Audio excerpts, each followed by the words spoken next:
Good morning children.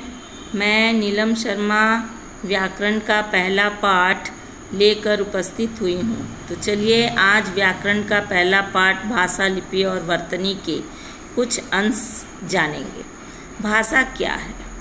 अपने भावों को व्यक्त करने के लिए और दूसरे के भावों को जानने के लिए जिस माध्यम का प्रयोग किया जाता है वही भाषा है।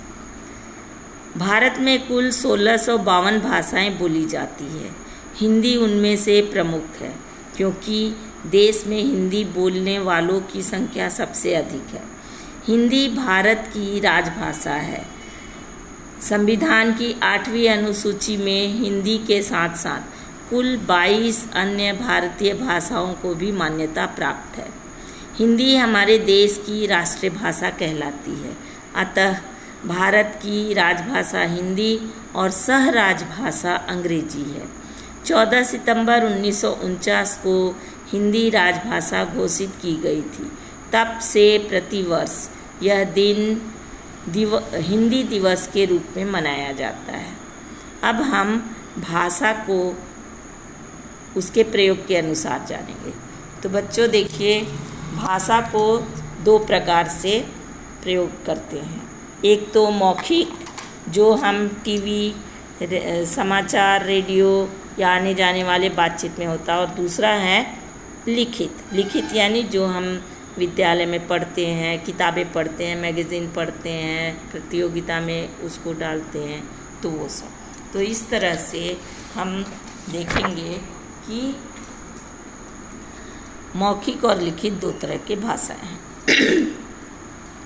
अब लिखित भाषा में व्याकरण की सबसे अधिक ज़रूरत पड़ जाती है। मौखिक में भी पड़ती है, पर कुछ मौखिक में, जैसे हम रास्ता में दो अलग अलग भाषा के लोग हैं तो नहीं पड़ती है। तो पहले हम लिखित में सबसे पहले जो अंश आता है वो है वर्ण। वर्ण क्या है?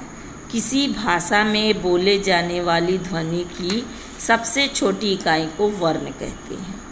और लिपि क्या है? ना, भाषा को लिखने के लिए जो चिन्ह निर्धारित होते हैं उन्हें लिपि कहा जाता है।